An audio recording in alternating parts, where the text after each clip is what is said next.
Hello and good morning again from my side. I'm Rachel, host of Creative Mornings Zurich. And before we start, let me just tell you something about our sponsor, a short shout out. I will share my old school screen. So we have the first sponsor is MailChimp. It's a global partner for marketing, and I'm sure that you know them already. Check out in the chat um, that what they do for you and what they can offer. That's fantastic. Thank you so much, MailChimp. Next one, hey, from Basecamp. They say, listen well, email sucked for years, not anymore. We fixed it. Okay, let's check it out. So that's Hey and Basecamp. Thank you so much for being a global sponsor. And last but not least, Skillshare, the platform where you can learn wicked stuff online. Check out also their premium membership offer of 40% off. You will see the link for this special crazy offer in the early morning, also in the chat. Way, I think that is worth a hand clap.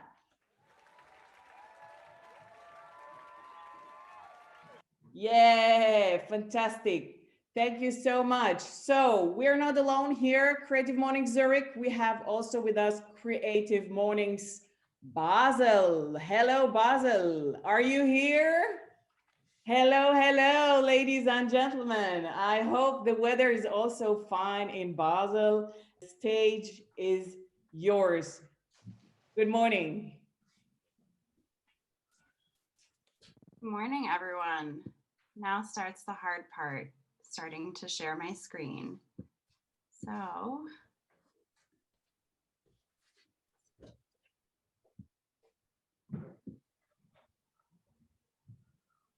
can you all see? Excellent. Good morning. My name is Julia, Burgi, whatever you want to call me is fine. And I'm a social impact and infection control consultant. Thank you so much to Creative Mornings for having me, especially to Rachel for all the hands-on support. I'm really excited to be here today. So let me tell you a little bit about what you're going to be getting into today. We're going to be talking about bodily health, not the mental and emotional benefits of design, but those are in fact linked. So I will give you a quick introduction about myself and about the subject. And then we're going to talk about design at 3 different scales: the object, the building, and the city. Then you'll go into breakout discussions. You'll have a chance to kind of get your hands on the subject matter. And then we'll talk about the design opportunities that have made themselves visible over the last year. So this is not about being a germaphobe or becoming scared of the environment around you. It's more about empowering you so that you're able to leave here, able to critically examine what's going on and perhaps even make changes for yourself. So as Rachel introduced me, I'm a social impact and infection control consultant. That sounds made up, right? That's because it is. I have about 10 years of working experience shifting between design, specifically architecture and urbanism, as well as in public health. And rather than deciding to stick with one, I thought, hey, I'll keep a foot in both, and decided to make up my own title and to forge my own path. I noticed working in both architecture and in public health that interlocutors are needed. So architects tend to speak kind of like architectural and design language, and public health people speak in very medical technical language, and they don't always speak to one another very well, even though there's so much overlap and opportunity for them to collaborate. So in this particular area, the overlap of design and public health, there is infection control.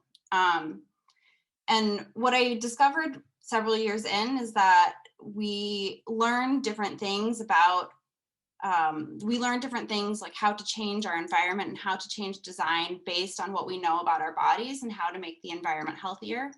But also changing design and adapting both objects and the environment around us has actually also led to insights about health and breakthroughs in that. So infection prevention and control is usually practiced in health environments, and we've become very familiar with this over the course of the year. So there's three main categories of interventions when we talk about infection prevention and control in a health environment. Those are personal protective equipment. We all know about masks, even the different types of masks. That can also include everything up to hazmat suits. Then there's spatial interventions, and this includes the layout of a space. It also includes the architectural and engineering design. So that can mean the kind of airflow in a space, whether there's mechanical or natural ventilation, if there's a window here, if there's a door there, what colors you use. And then there's also the administrative element, and that's usually led by the nurses in a health facility. And that is the kind of rules and protocol that make the personal protective equipment and spatial interventions work. So if you have those kind of interventions in place, but there's no communication about how to use them properly, they don't work as well. So this may sound very technical and related maybe only to health, you know, what does this matter outside of hospitals? But actually, these are things that we use every day in our world as people sharing space and as trying to stay safe. So personal protective equipment can also mean wearing a bike helmet or a helmet on a construction site. Spatial interventions are things that we do all the time, maybe to make our homes more beautiful, maybe to kind of like, you know, listen to our bodies, open a window, get fresh air. And then there's also administrative interventions, an important kind of communication, for example, how we swim in the rivers and different bodies of water in Switzerland. So I'm going to talk about these three scales of design today, kind of the micro, medium, and macro. And we won't be talking about kind of tiny microscopic germs. We're actually going to be talking about everyday objects that we use and interact with. Then the middle scale is the building or the individual room space. And then the macro scale is the city, the urban environment, or the neighborhood. And come on, get it. Make sure you wake up a little bit here. Make sure you've had your coffee because I'm going to be asking you to all provide some input.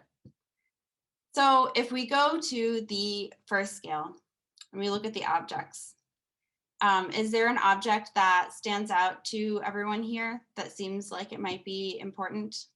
What's in common between the tram and the and this elevator here?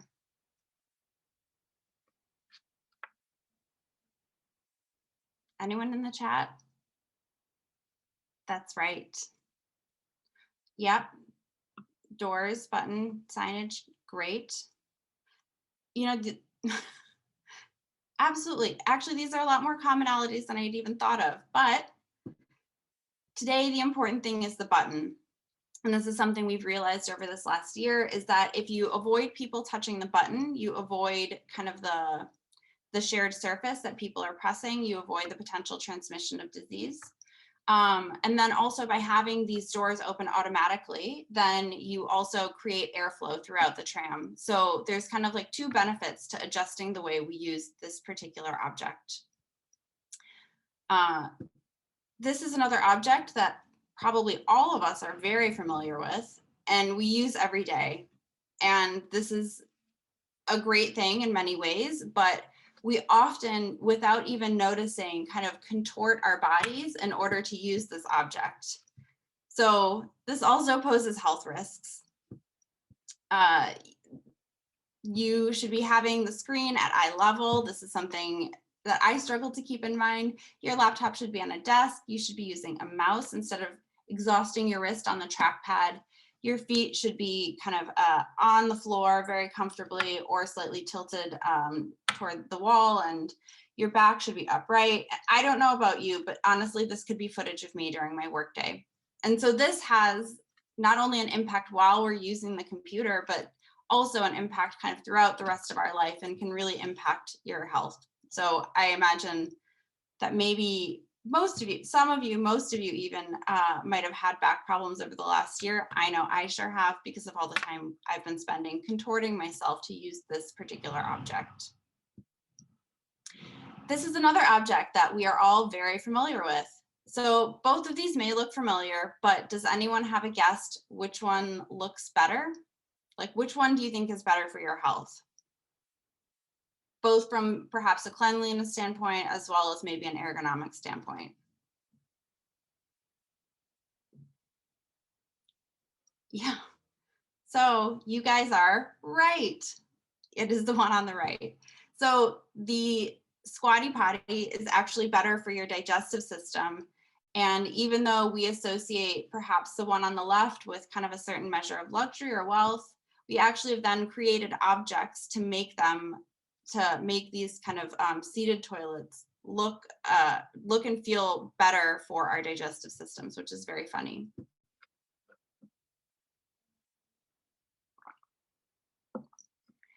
So going up to the next scale, we will talk about the building and the room. This is an image that I truly adore. So this is a depiction of a hospital approximately around the 1850s in Britain. And I don't know about you, but this doesn't look very healthy to me. Are there specific things that you can point out about what perhaps is not healthy in this space?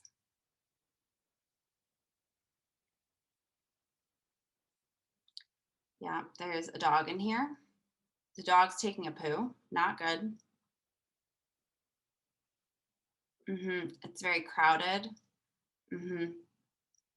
People are kind of with different illnesses that are kind of sharing space. Exactly, everyone together.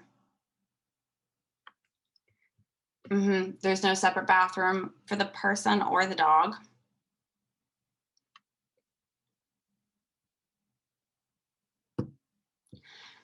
So there's a whole host of issues close to the floor. Yeah, that's interesting. So we have both humans and animals discharging waste in this space. That's a disease transmission risk. You have all sorts of people, probably with different illnesses grouped together. There's not really there's very little ventilation, no kind of view. And the furniture certainly doesn't look like it was designed for a hospital. And as Rachel pointed out when we discussed this, flowers, certain types of flowers and flowers that haven't been prepared a certain way are now banned from many hospitals in Switzerland, as they can even aggravate allergies. So we've come a long way, thanks to Florence Nightingale, who was a nurse a British nurse who went to present-day Istanbul to support soldiers coming from the Crimean War. In the 1850s, there was kind of a revolution in hospital design. And so she made big changes to kind of like hospitals and decided that light and air and cleanliness was really important. And that kind of led us to where we are today in terms of hospital design. So this is an example that's very near and dear to my heart. This is my former employer, Mass Design Group. And this is a hospital that they worked with an organization called Partners in Health on in northern rural Rwanda. So if we look at this hospital, what is different? What looks better in this picture than in the last one?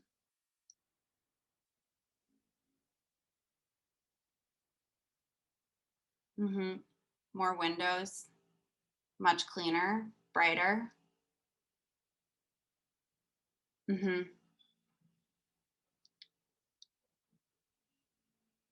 Great. Yep. So the windows are one of the first things that we noticed here. Not only is it more pleasant, it's nicer to look at, you think, oh, these patients have a view, but actually having windows on both sides creates cross ventilation, which very much decreases the risk by keeping air moving of airborne diseases being transmitted. And this wing of the hospital actually deals specifically with tuberculosis patients. Tuberculosis is an airborne disease, so this is very important. So not only do those windows provide this ventilation, but also having a view of the outdoors has been shown in studies to affect patient well-being and possibly even decrease the length of hospital stays. So it's really important. You also have more space between beds. You have patients kind of having each their own space. This is also really important. And this double loaded barrier creates a certain amount of privacy. Many hospitals, in order to create this privacy, they use a corridor, and those corridors often don't have their own ventilation.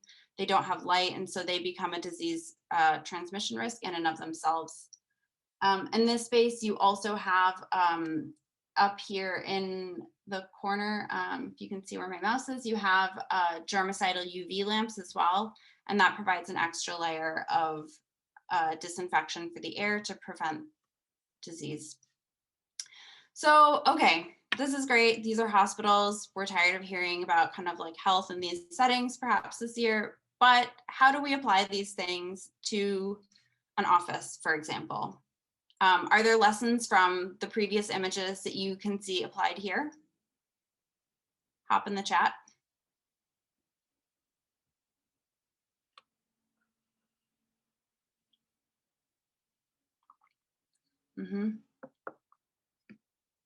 Windows, light, absolutely.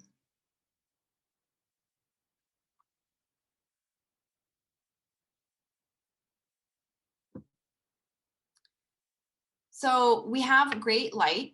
We have lighting both at night as well as during the daytime here, thanks to these wonderful windows and stylish lighting fixtures. Going back to some of the objects, we also see ergonomic furniture here. And these windows are not only bringing in light, but they're adjustable. You can open them for temperature control and also to bring in fresh air, which is pretty important. You also see, unlike the hospital in the first image, you see different spaces for different use, people eating in one space, people working in another space, and you can't even see the bathrooms here. They must be a separate area. So as you can see, these lessons that we learned kind of around having these nightmarish hospitals 150 years ago are now kind of being, have been over the last couple hundred years applied to our everyday spaces. So even though these concepts of infection control might seem very distant, they're actually things that we practice in our everyday lives. So going to the city scale, the urban scale. Is anyone familiar with this map? You might know the place. You might be familiar with this specific map. If anyone works in GIS, this is considered one of the first examples of GIS. Okay, so this is an 1854 map made by a man called John Snow. No, not Jon Snow from Game of Thrones, an actual person who is a public health specialist in London. And he looked at the spread of cholera. He looked at an 1854 cholera outbreak and looked at where the people who were getting cholera were living, and realized that instead of being spread by bad airs, which were kind of like the idea of kind of an early concept of airborne transmission, but was also associated with poor morality. Cholera was not being spread that way. Cholera was being spread because all of the people who are mapped on this diagram were actually sharing a water source.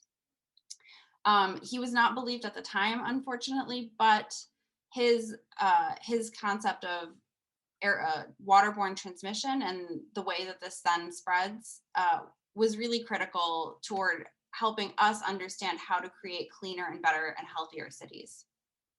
Oh, good job, Michelle. So if I look at my own city of residence, I see that not all urban design corresponds to safe use of space. At least prior to the pandemic and even during parts of it, we've seen that Langstrasse is used in a very specific way. And it's always stunning to me that it hasn't somehow been adjusted to accommodate that use. So this person might get hit by a car. We know that the Langstrasse becomes crowded. We know that people are perhaps not on their best behavior or have taken substances that lead to poor spatial awareness. And so to me, it's quite surprising that the streets have not been adjusted to kind of accommodate this type of behavior. The placement and orientation of buildings in Zurich also affects health. So Zurich is located in a valley. And this is from an SRF special called Hitze in der Stadt that can be found on YouTube, actually. So because Zurich is in a valley, it's historically benefited from cool air that comes down from the higher, the forests that are on the hilltops at higher elevation. And this is particularly important in the summer in order to keep residents comfortable and cool. Newer buildings have actually blocked the flow, contributing to an urban heat island effect. So the city heats up as the result of not having access to this cool air, as the result of being paved over, as the result of kind of intensive energy use. And because we're no longer getting this cool air, there's kind of a compounded effect. So the city is already heating up, which means buildings are more likely to rely on mechanical ventilation, aircon in particular. And then that is more energy intensive, it's more costly, and that kind of contributes then to an even further urban heat island effect, which then, in addition to using resources, also really has a negative impact on the air quality. So now it's time for you to put this into practice. The Creative Mornings team is going to help send you into breakout groups. And each group will be able to discuss one of these spaces: an office, a park, an apartment, and a shop. And you can talk about the objects within them. You can talk about the spaces themselves. You can talk about kind of their situation within a neighborhood. And I want you to think about what makes you feel comfortable in that space, what can contribute to or prevent the health of occupants in that space, and what changes you might make to make that space healthier. So you can screenshot these questions. They're also dropped here into the chat, and then hopefully will also be available in your breakout rooms. So I'd love for you to put this into practice. And you'll have 10 minutes. So you should get a message now to join a room, and I'll see you soon. Prepare to report back. So if you can designate one person to talk about what you discussed, that would be great. You'll have about a minute. See you soon.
Was? Also, Nein, ich habe ja wieder ausgesteckt jetzt, zum Deprobieren. Das habe ich auch gemacht.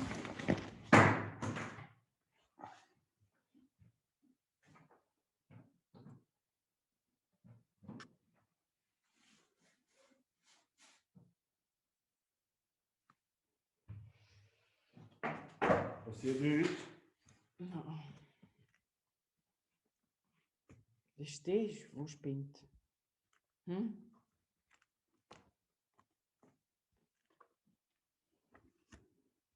Das ist auch sauer heiß. Ich habe nur 18. Das ist der da. Was ist das da? Der da? LPD8. Den brauchst du was auch nicht, immer das oder? ist. Was ist das, LPD8? Da steht da einer. Ah, der geht gar nicht. Das ist nur der, hä? 3 Minuten. Du, ich hoffe, es langt einfach.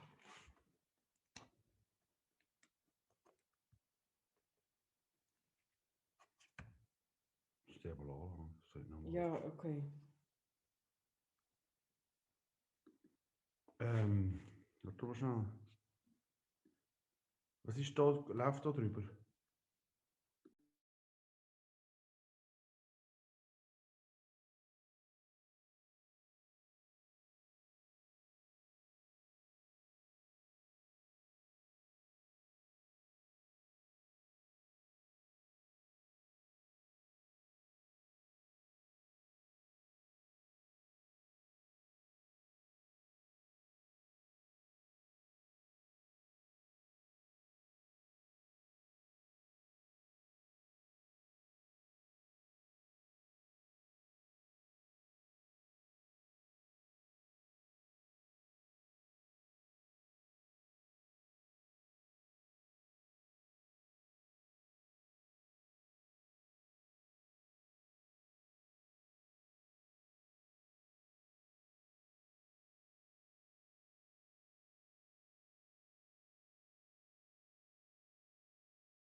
Okay, okay.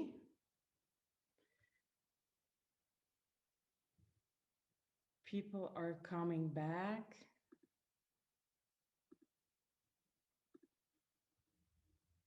Welcome back from the breakout rooms.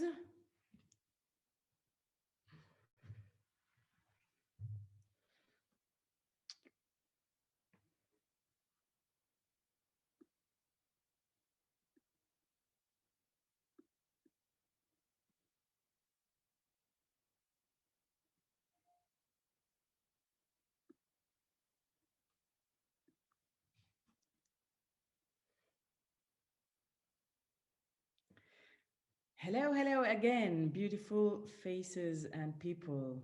Julia, you were in a room as well, right? Was. Okay.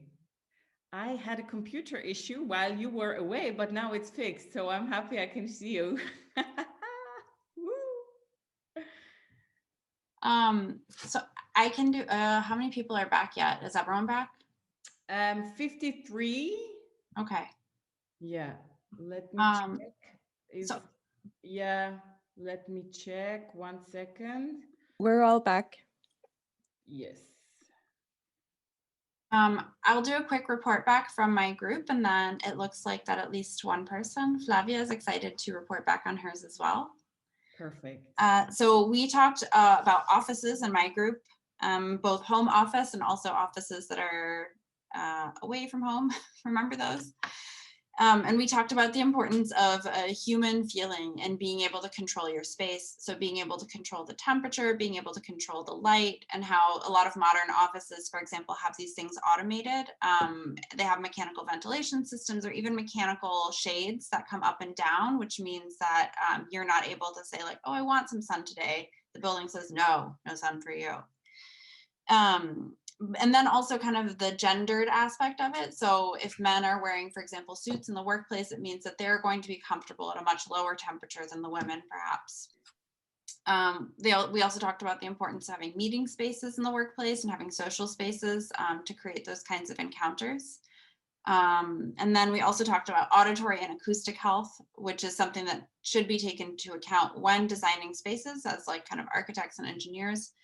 In the building, but then also on the urban scale, you know, if you live next to Langstrasse, you know, if we had more trees around Langstrasse to provide this kind of like auditory barrier and to absorb more sound, then perhaps the neighbors wouldn't complain so much. I think the example brought up was Kirchgasse actually, but yeah, so that was my group. Flavia. Yes. Hey, Julia. So I was in the group that were talking about the shops. Can you hear me? Yes. Okay, cool. So it was cool because we had one participant from Hanover, one from Geneva, and I'm in Zurich. And we all were talking about spacing.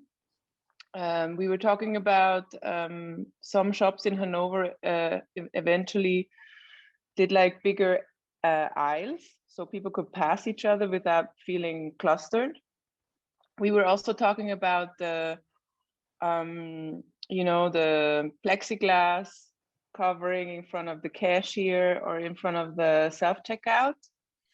And then a big one was the entrance where, you know, in front of the Migros and Coop, sometimes there is hand sanitizers, but it's on the wrong side. So when you get in, you have to cross over. And then Elizabeth was mentioning that she went to Italy. And before even she recognized that Hanover had implemented the sanitizers, in Italy, they had on both sides sanitizers. So coming in, going out, they were providing, so grocery stores, we're talking grocery stores now, everyday needs, since some of the stores are still closed. And they had like gloves to pick up fruits. They had, I don't know what that's called, this click thing. Thong. Thong. To pick up stuff. And yeah, I think that's about it. We would want people to have space to disinfect their hands, of course, wear masks, and to have enough space to navigate around. And to not get infected by other people touching things, and then you touch them and you bring it home, especially for high-risk people. Yeah, that's shops. Was there anything discussed around like outside of COVID, like what might make people feel comfortable? I mean, I said in general, like in Zurich, it's very crowded, it's very busy. Space is a big thing. And I think, you know, having enough space to navigate around grabbing things, and sometimes it's so tight to do that.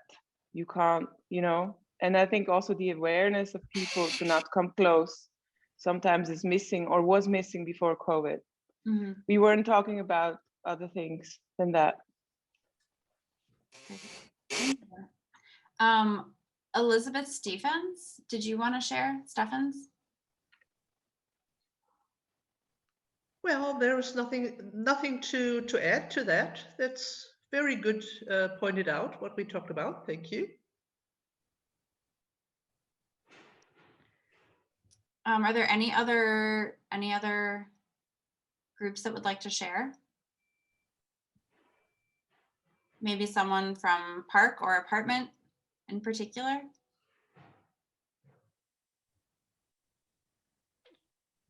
I can say something from the apartment group. Should I?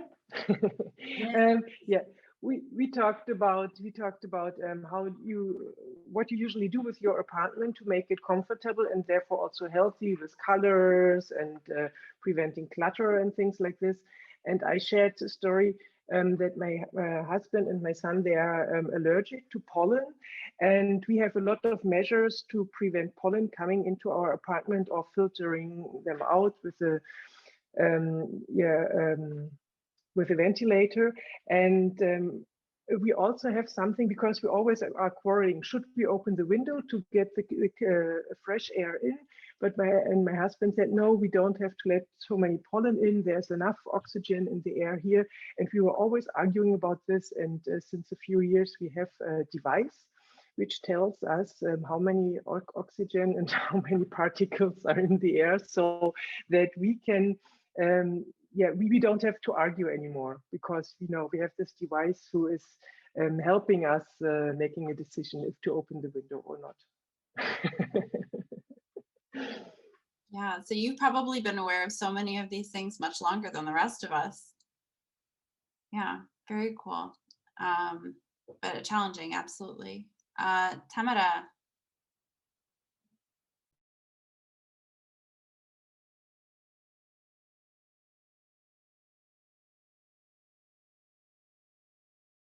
Oh, yeah, I have to put the audio on. Hello, everybody. So I just want to add on what Flavia said, because Andreas and we discussed about the shop and additionally what makes us comfortable in this space. And we also talked about lightning, especially, actually very rarely shops have natural light, but if they have, it's always a warm light in the spectrum of warm yellowish. And also adding on what Flavia said, the corridors like this, when there's a natural flow from a starting point and the end point, where you don't have these crossings. But actually, I have a question, because what makes me comfortable in space is like human interaction, but this seems actually opposite an infectious opposite of a health from a health perspective.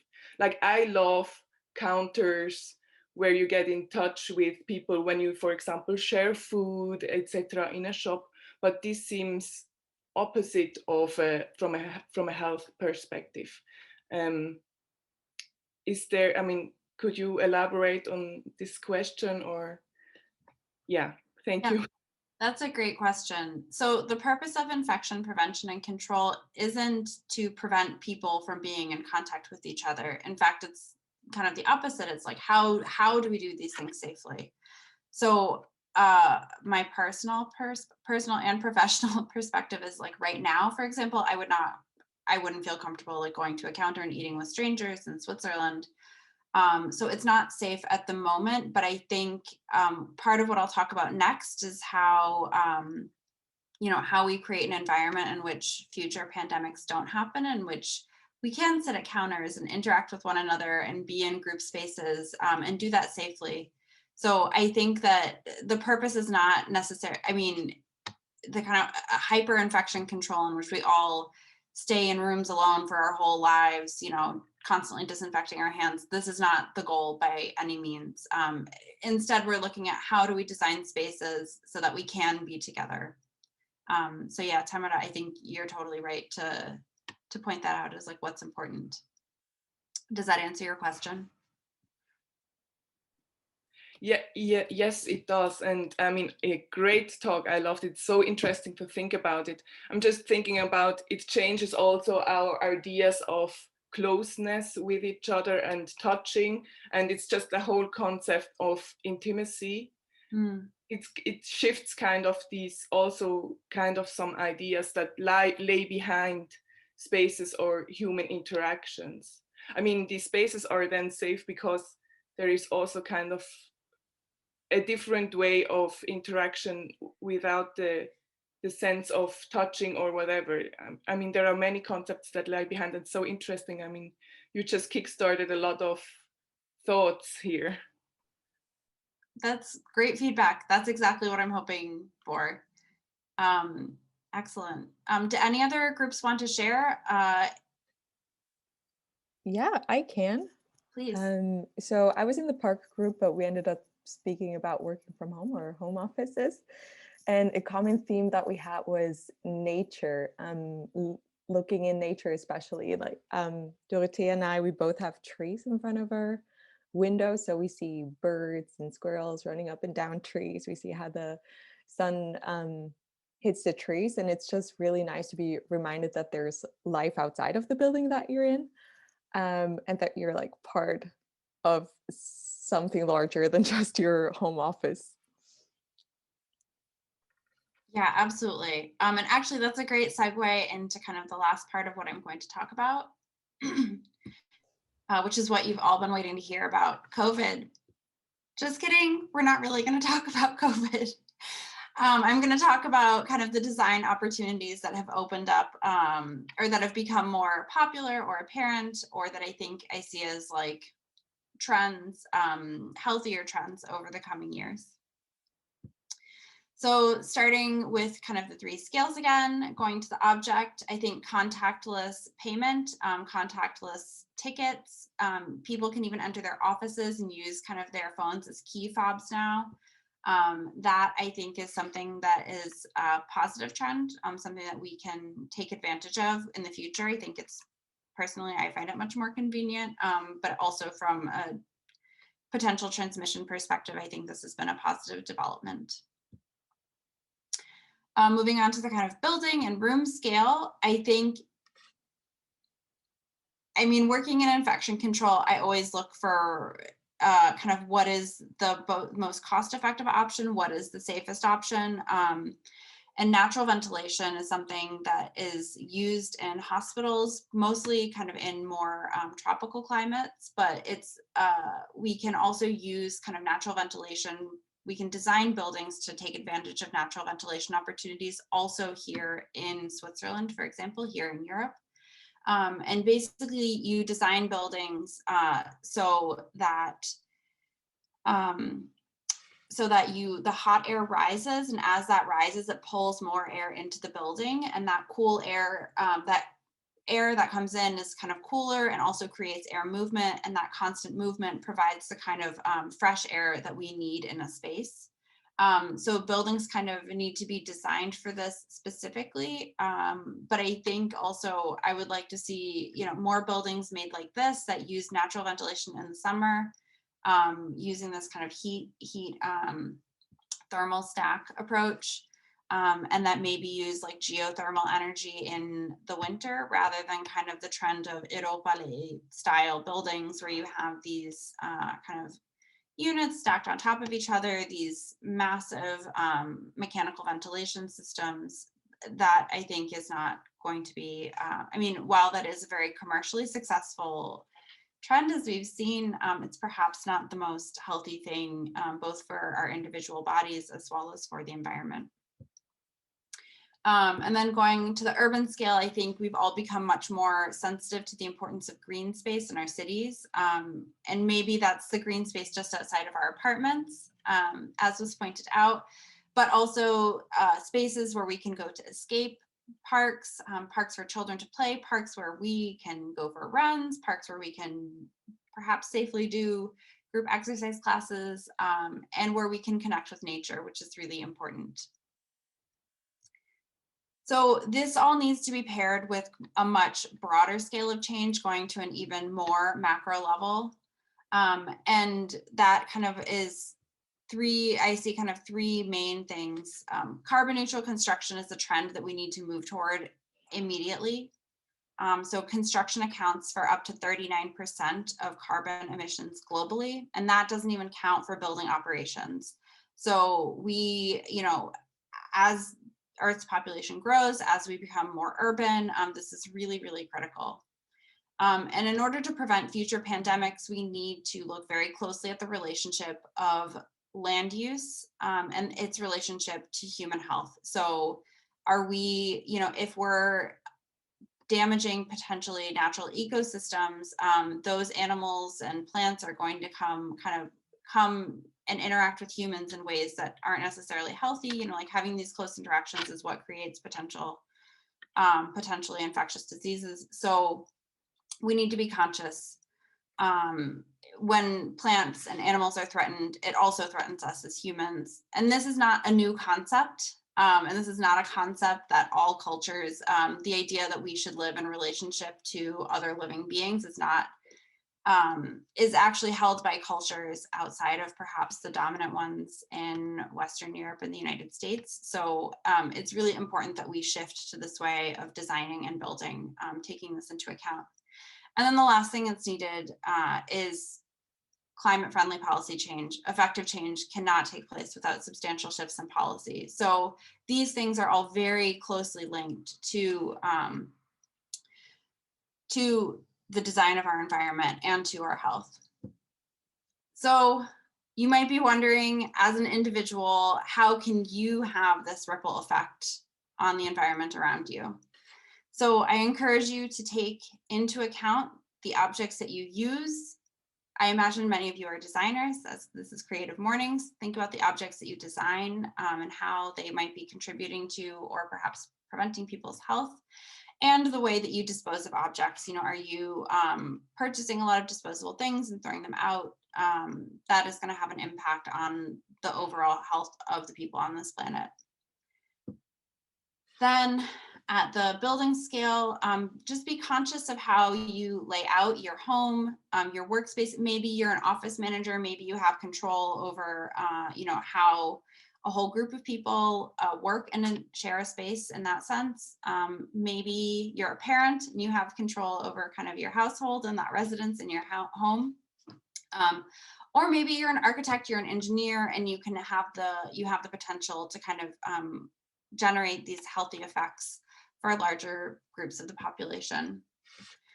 And then as an urban resident and as a citizen, it's important that you create healthy design. Perhaps if you're an urban planner or you're a policymaker, it's also so important.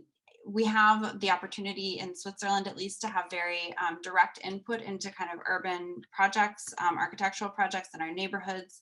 So I encourage you to consider the health of the environment and of yourself as you support those projects and as you take part in urban planning processes.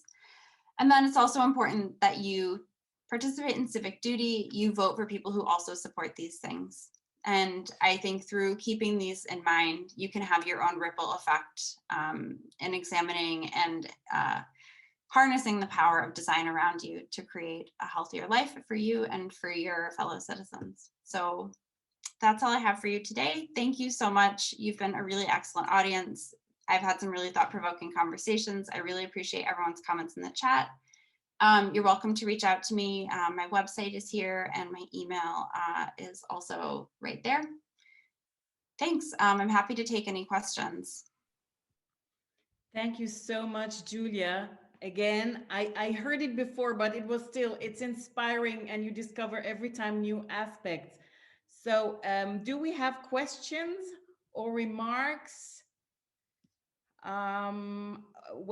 Michael says the interesting thing is how you combine these demands with other demands. Very interesting talk, learned a lot. And we have more questions. Wow, great. I'm 100% sure I'll think differently on my walk today. They all thank you so much. I think we're all we're all mind blown of all this information that are in front of us, and I'm so happy that you gave us also hands-on takeaways that we can really start now doing. So thank you so much, Julia. Yeah, as you said, people can reach out to you. Well, as you know, this is Creative Mornings Zurich, and there is also a thing about the mental health issues. So I would love if you all could just get up for a small goodbye dance with us. And goodbye to you.